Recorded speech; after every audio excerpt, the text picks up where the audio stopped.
Students क्या हाल चाल है, ठीक है।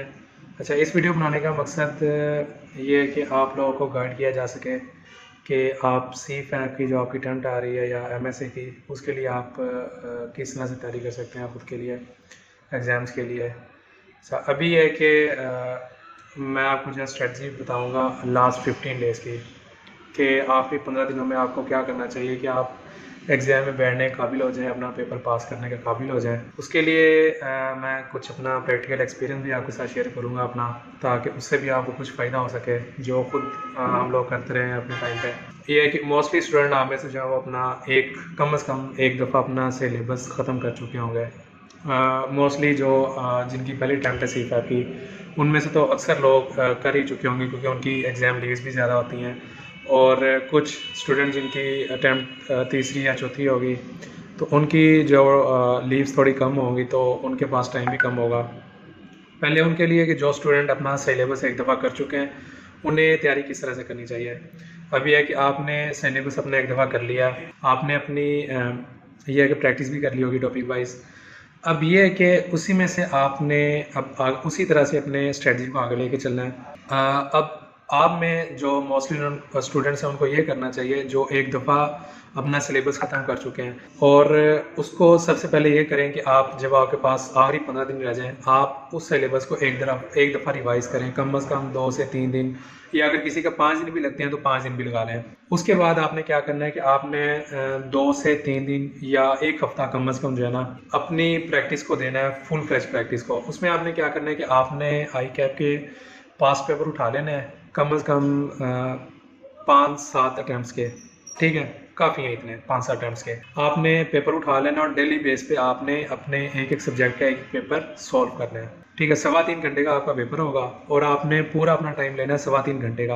आपने खुद की प्रैक्टिस ऐसे करनी है, सॉल्व ऐसे करना है जैसे आपको लग रहा हो कि आप एग्जाम में ही बैठे हुए हैं। आप उसी तरह से अपना पेपर सॉल्व करेंगे, लगातार 3 घंटे का आप सेशन लेंगे उसमें, और उसमें ये होगा कि आपकी 2-3 चीज़ें निखर के सामने आएंगी। एक तो जो नए स्टूडेंट है, जिनका 1-1.5 साल का गैप आ गया होता है फर्म में आने के बाद, उनकी स्पीड कम हो चुकी होती है। एक तो जब वो फुल फ्लैज अपनी पेपर की तैयारी करेंगे, एक फ़ायदा तो ये होगा कि उनकी एक तो स्पीड बन जाएगी, और दूसरा जो सबसे बड़ा फ़ायदा होगा कि आप जब एक पेपर करेंगे, दूसरा करेंगे, तीसरा करेंगे, ऐसा ऐसा आपको पता चल जाएगा कि मैंने अब एग्ज़ाम में जब मैं बैठा हूँ तो मैंने पेपर को किस तरह से लेके चलना है, किस तरह से सॉल्व करना है। और उसमें जो मोस्ट इम्पोर्टेंट आपकी चीज़ है वो टाइम मैनेजमेंट आपकी कवर हो जाएगी। अगर आप 3.25 घंटे में अपना पेपर पूरा नहीं कर पा रहे अभी प्रैक्टिस में, तो आपको अपनी गलतियाँ पता चल जाएंगी। आपने खुद को एनालाइज करना है कि मैं कहाँ पे लैग कर रहा हूँ, मेरा पेपर क्यों नहीं 3.25 घंटे में पूरा हो रहा।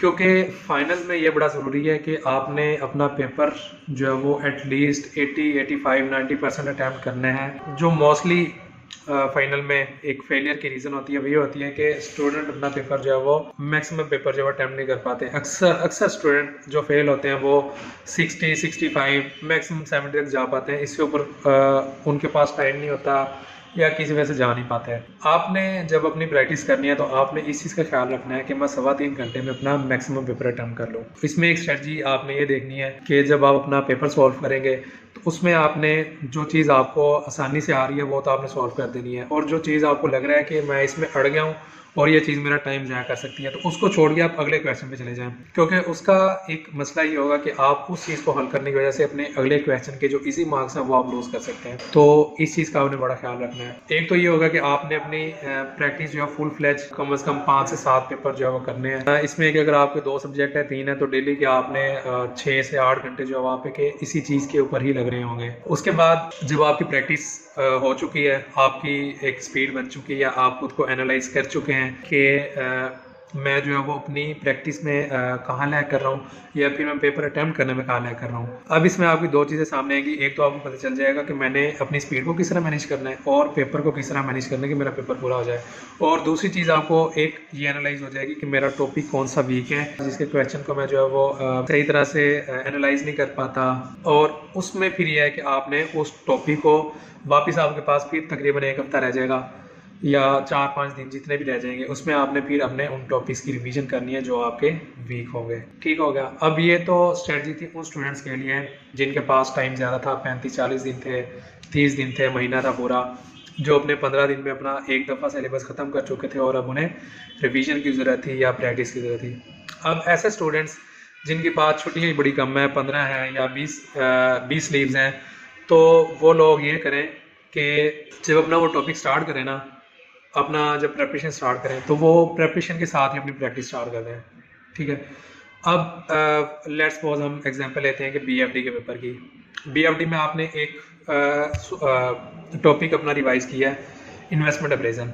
अब उसके साथ ही आप उसके पास पेपर के क्वेश्चन करना शुरू कर दें, 8-10 क्वेश्चन, जहाँ पे आपको जाके लगता है कि मेरी तैयारी जो है वो इतनी होगी, मैं पेपर पास कर सकता हूँ, वहाँ पे जाके आपने रुक जाना है। 8 से 10 क्वेश्चन आपने इंपॉर्टेंट टॉपिक से लाजमी करने हैं। इसमें भी आपने जो है वो अपनी एक क्लासिफिकेशन बना लेनी है, अपना एक स्टेजेस बना लेनी है, अपनी एक प्रायोरिटी सेट कर लेनी है कि मैंने पहले कौन से टॉपिक रिवाइज करने हैं और बाद में कौन से करने हैं। मोस्ट इंपॉर्टेंट टॉपिक आपने प्रायोरिटी में रखने हैं और जो आपके लीस्ट इंपॉर्टेंट है वो आपने उनको बाद के लिए रख देना है, ताकि जो मोस्ट इंपॉर्टेंट टॉपिक है आप उनको अपना टाइम अच्छे से दे सकें, अपना टाइम उसमें इन्वेस्ट कर सकें। अब ये होगा कि जब आप उसकी प्रैक्टिस साथ साथ करते रहेंगे, आई कैप के जो आपके क्वेश्चन होंगे वो साथ साथ करते रहेंगे, तो आपकी प्रैक्टिस उसकी साथ ही होती रहेगी। 10, 12, 15 दिन में जब आपकी ये कि एक दफ़ा तैयारी हो चुकी है, उसके बाद आपने ये करना है कि आपके पास जो टाइम होगा, अगर किसी के पास 20 छुट्टियां और 12-13 दिन में जो है वो अपनी एक रिवीजन खत्म कर चुका है सिलेबस, उसके पास तकरीबन 1 वीक बचा होगा अपनी रिवीजन के लिए। उसमें आपने फिर ये करना है कि उसमें आपने 2 दिन कम से कम देने हैं आई कैप के पेपर्स को। अगर आपके पास 2 सब्जेक्ट हैं तो आप दोनों सब्जेक्ट का डेली का एक पेपर जो है वो सॉल्व कर लें, तो 2 पेपर आप सॉल्व कर लेंगे, वो भी आपके लिए इनफ होगा। उसमें भी सेम यही चीज़ होगी कि आप एनालाइज कर लेंगे कि मैं कौन से क्वेश्चंस में फंस रहा हूँ ज़्यादा, कहाँ में मेरा टाइम ज़्यादा लग रहा है, और अगर मैं पेपर में टाइम ज़्यादा ले रहा हूँ तो मैंने टाइम अपना कहाँ से मैनेज कर रहा है, क्योंकि ये जो टाइम मैनेजमेंट है बड़ी ज़रूरी है फाइनल्स के पेपर में। अच्छा, ये तो बात होगी सी फैप की। अब हम चलते हैं एमएसए की तरफ। अब एमएसए मोस्टली वही स्टूडेंट्स दे रहे होते हैं जिनकी जो है वो लीव्स कम रह चुकी होती हैं, या फिर अक्सर स्टूडेंट जो फर्म से निकल चुके होते हैं और वो जॉब में चले जाते हैं, तो उनको जो है वो लीव्स कम मिलती हैं। और उनमें से ऐसे भी होते हैं जिनको सिर्फ 10 लीव्स मिलती हैं या फिर मैक्सिमम 2 वीक्स ही मिल जाती हैं। एमएससी की प्रिपरेशन में आपने कोई जो है वो रॉकेट साइंस नहीं है, कोई आपने कॉम्प्लेक्स नहीं करना इस चीज़ को। मैं अगर आपको अपना एक्सपीरियंस बताऊँ तो पूरे सीए में आपके लिए सबसे ईजी पेपर जो आपको लगेगा वो एमएसए है। उसकी अब रीज़न क्या है कि एमएसए 1 में आपको अटेम्प्ट होता है ऑडिट और एफआर, और एमएसए 2 में आपको अटेम्प्ट होता है बीएफडी और बीएम। अब आपने जो लेवल बीएफडी का और बीएम का पढ़ चुके हैं सीफैब में, और जो फाइनेंशियल रिपोर्टिंग का और ऑडिट का पढ़ चुके हैं सीफैब में, जो पेपर अटेम्प्ट कर चुके हैं, उसका लेवल ज्यादा हाई होता है एमएसए की निस्बत। एमएसए में वो क्या टेस्ट कर रहा होता है आपका? एमएसए में एक तो आपके वो नर्स चेक कर रहा होता है कि आप पेपर को टैकल कर सकते हैं कि नहीं कर सकते। दूसरा, वो आपकी जो एनालिसिस स्किल्स है ना, फाइनेंशियल स्किल्स हैं और आपकी एनालिटिकल स्किल्स हैं, उनको वो टेस्ट कर रहा होता है जो आपने प्रैक्टिकली अपने काम में सीखी होती हैं। ठीक है, उस चीज को आपने लेके चलना होता है। एमएसए में मोस्ट इंपॉर्टेंट नहीं, आपने बस ये करना है कि 2 से 3 दिन देने हैं आपने अपना प्रीवियस सिलेबस रिवाइज करने को। अगर आपका एमएसए 1 है तो आपने एफआर रिवाइज कर लेनी है, अकाउंटिंग स्टैंडर्ड मोटे मोटे आपने पढ़ लेने हैं, और बीएफडी में आपने मोटी मोटी अपनी एक दफा जो है वो अपने कॉन्सेप्ट्स रिवाइज कर लेने हैं, और बीएम को आपने जो इंपॉर्टेंट चैप्टर्स हैं, बीएम में मोस्टली आपसे जो है वो स्ट्रेटजी ही पूछी जाती है, तो वो चैप्टर्स आपने अपने रिवाइज कर लेने हैं। उसके बाद आपने डायरेक्ट चले जाना है अपनी प्रैक्टिस के ऊपर। पहले आपने प्रैक्टिस स्टार्ट करनी है आईसीडब्ल्यू की किट से। वहां से आप 5-6 क्वेश्चन जो है वो हर एक सब्जेक्ट करें, एमएसए 1 के और एमएसए 2 के 5-6 वो इनफ है जितना आपके पास टाइम बचा होगा। उसके बाद आपने डायरेक्टली आ जाना आई कैप के क्वेश्चंस के ऊपर। पहले आपने आई कैप के क्वेश्चंस करने हैं, उसके बाद फिर आपने 2 से 3 पेपर अटेम्प्ट करने हैं आई कैप के फुल फ्लेज। आई कैप का कोई 5 पेपर उठाना है आपने, और उसको आपने एक गो में बैठ के 3 घंटे 45 मिनट आपके पास टाइम होता है, और 3 घंटे 45 मिनट में आपने अपना पेपर अटेम्प्ट करना है। सेम आपके पास वही चीजें आएंगी, आपको पता चलेगा कि मैं कहाँ पे लैग कर रहा हूँ, क्योंकि जो बीएफडी है और एमएसए 1 और एमएसए 2 है ना, इसमें मोस्टली आपके पास जो क्वेश्चंस के कॉन्सेप्ट्स होते हैं या फिर आपके पास जो क्वेश्चन होते हैं वो इंपॉर्टेंट टॉपिक से पूछे जाते हैं, और मोस्टली जो है वो आपके पास एक तरह की कंटिन्यूशन ही चल रही होती है, और अक्सर जो है वो ओवरलैपिंग भी हो रही होती है कि पिछले टर्म में वो पूछ सकते हैं आपसे कॉन्सेप्ट, अगले टर्म में भी वही कॉन्सेप्ट आपसे पूछ सकते हैं। एक आपको पता चल जाएगा कि मैं कॉन्सेप्ट कहाँ पे ले कर रहा हूँ, और इसमें आपको कॉन्सेप्ट का इतना मसला नहीं होगा, ये मैं आपको बता रहा हूँ। इसमें आपको मसला होगा सिर्फ और सिर्फ पेपर अटेम्प्ट करने का। आपको पता नहीं चल रहा होगा मैं पेपर शुरू कहाँ से करूँ, पेपर मैं ख़त्म कैसे करूँ।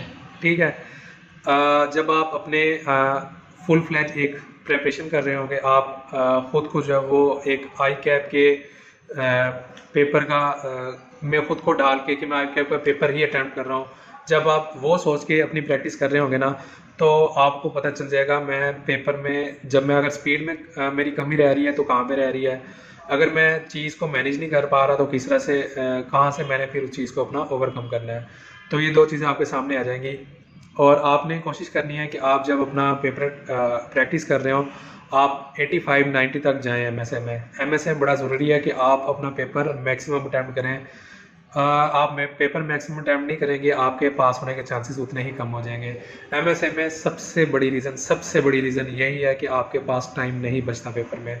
तो आपने उस चीज़ को ओवरकम करना है। ओवरकम करने का यही तरीका है कि आपके पास प्रैक्टिस होनी चाहिए कि मैंने क्वेश्चन को किस तरह से लेके चलना है और किस तरह से मैनेज करना है। होपफुली आप लोगों के लिए जो है वो वीडियो एक तरह से गाइडेंस के तौर पे काम आएगी इंशाल्लाह। बाकी हम जो टीचर्स हैं, हमारी दुआएं आप सबके लिए, अल्लाह पाक आपको कामयाब करें इंशाल्लाह। ओके, अल्लाह हाफिज़।